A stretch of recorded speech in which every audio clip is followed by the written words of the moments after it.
Hello and welcome to Effective Learning. Boost your knowledge in effective way. This is a part of 6000 plus GK series. The language of the content will be in English and the explanation will be in Bengali. So let's start the video. আজকে বিষয় তোমরা দেখতেই পাচ্ছ যে general science day 2 আর এটা আমি আগেই mention করেছি এটা 6000 প্লাস জিকে সিরিজের একটা অংশ। তো আজকে তোমরা যে সমস্ত বিষয়গুলো জানতে পারবে এখানে মেনশন করা রয়েছে যেমন ধরে unit of mechanical energy, magnetic flux, resistance, fusion reaction আরো অনেক কিছু। তো চলো স্টার্ট করি। The unit of mechanical power is, তো এর অ্যান্সার হয়ে যাবে option number A, that is watt. Watt is the unit of mechanical power or যান্ত্রিক ক্ষমতা। তো এই দেখতে পাচ্ছি যে ওয়াট, এটাকে ডাব্লু, ক্যাপিটাল ডাব্লু এই সিম্বলের সাহায্যে ডিনোট করা হয়।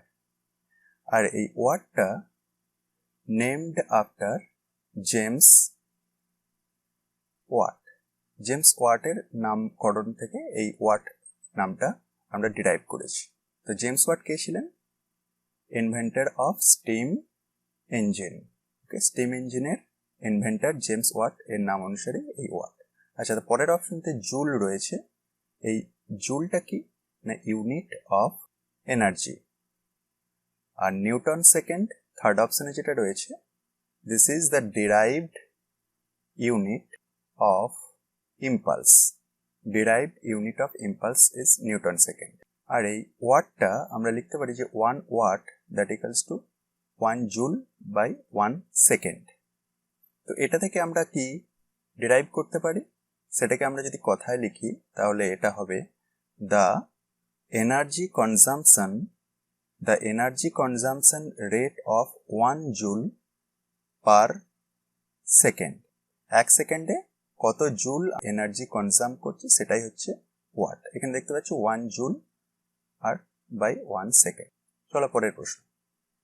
Waiver is the unit of, the answer হয়ে যাবে option number B, that is magnetic flux.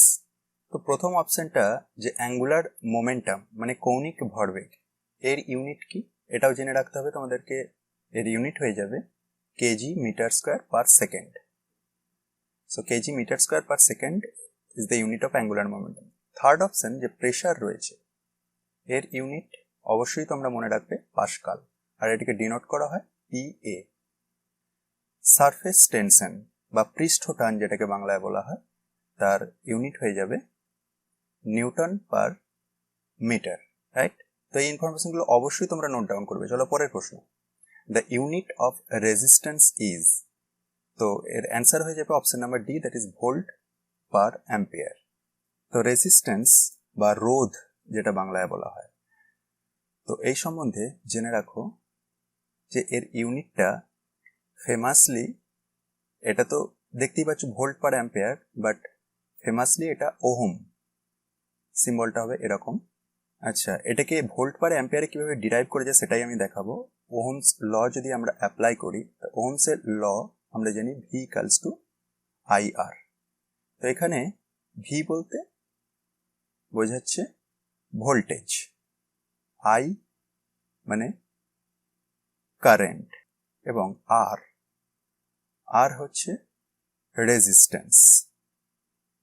ওকে, তো এই রিলেশনটা থেকে আমরা যদি একটু সাজিয়ে লিখি, অর লিখতে পারি R equals to V by I.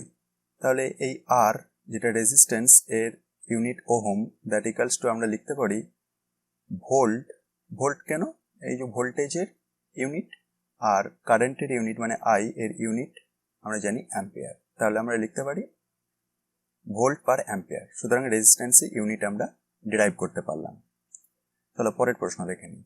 Which one of the following reactions is the main cause of the energy radiation from the sun? খুব ইম্পর্টেন্ট কোয়েশ্চেন। এর অ্যান্সার হয়ে যাবে option number B, that is fusion reaction. Confuse হবে না fission আর fusion রিয়াকশনের মধ্যে, right? তো আমি এই প্রসঙ্গে কিছু তথ্য দিয়ে রাখি, তোমরা মনে রাখবে। এই ফিউশন রিয়াকশনের সাহায্যেই হাইড্রোজেন বম্ব তৈরি করা হয়। অনেক সময় কনফিউজড হয়ে যায় যে হাইড্রোজেন বম্ব এবং অ্যাটম বম্ব, তো ফিউশন আর ফিশনের মধ্যে গুলিয়ে যায়। তো এগুলো গলাবে না, এই ফিশন এই রিয়াকশনের সাহায্যে অ্যাকচুয়ালি অ্যাটম বম তৈরি করা হয়। তো অ্যাটম বম তখনই মাথার মধ্যে চলে আসতে হবে ফিশন রিয়াকশন। হাইড্রোজেন বম অবশ্যই মাথায় চলে আসতে হবে ফিউশন রিয়াকশন। আর আমি এটাকে যদি বাংলায় লিখে দিচ্ছি মনে রাখার জন্য, এই ফিশন এটাকে আমরা বলতে পারি বিভাজন বিক্রিয়া, আর ফিউশন এটা হচ্ছে সংযোজন। এটা তোমাদের মনে রাখতে সুবিধা হবে, রাইট? তো রেডিয়েশন ফ্রম দ্য সান এবং হাইড্রোজেন বম ফিউশন। আর কেমিক্যাল রিয়াকশন তো নয় এখানে, আর ডিফিউশন রিয়াকশনও নয়। ওকে, পরের প্রশ্ন চলে এসছে, sodium metal should be stored in. এখানেতে স্পেলিং মিস্টেক হয়ে গেছে, এটা এমই হবে না, এটা বিই হবে, শুড বি। আচ্ছা, option number C, that is kerosene oil will be the correct answer.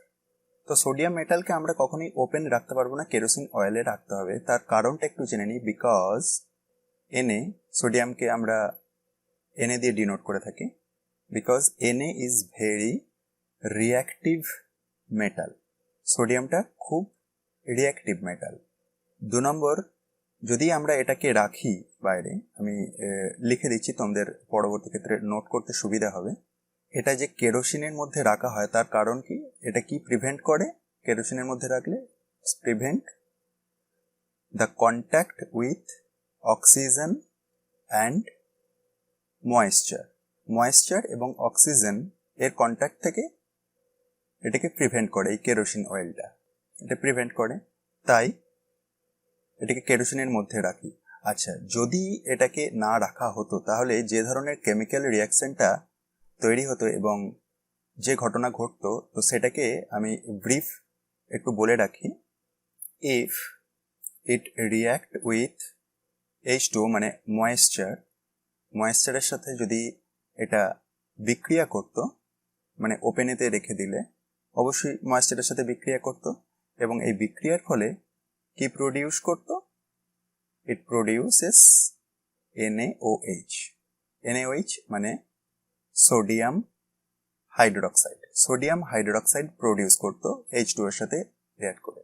যে কেমিক্যাল রিঅ্যাকশনটা আমি এখানেতে লিখে দিচ্ছি, twice Na plus twice H2O, it will produce twice NaOH plus H2।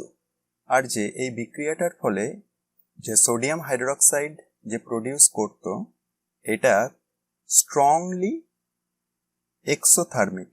এই রিয়াকশনটা স্ট্রংলি এক্সোথার্মিক। এর সাথে যখন বিক্রিয়া করত, মানে লটস অফ হিট জেনারেট করত। এক্সোথার্মিক মানে হচ্ছে প্রচুর পরিমাণে তাপ উৎপাদন করত, lot of heat generated. Okay, তো সেই জন্য আমরা কেরোসিনের মধ্যে সোডিয়ামটাকে সংরক্ষিত রাখি। Okay, so this is the end of this video. Thank you. ভিডিওটি যদি তোমাদের কাছে ভালো লেগে থাকে তাহলে কমেন্ট করে জানিও, আর চ্যানেলে যদি নতুন হয়ে থাকো তাহলে সাবস্ক্রাইব করো এবং পাশের বেল আইকনটি প্রেস করে রেখো পরবর্তী ভিডিওর নোটিফিকেশন পাওয়ার জন্য। Good bye, God bless you all.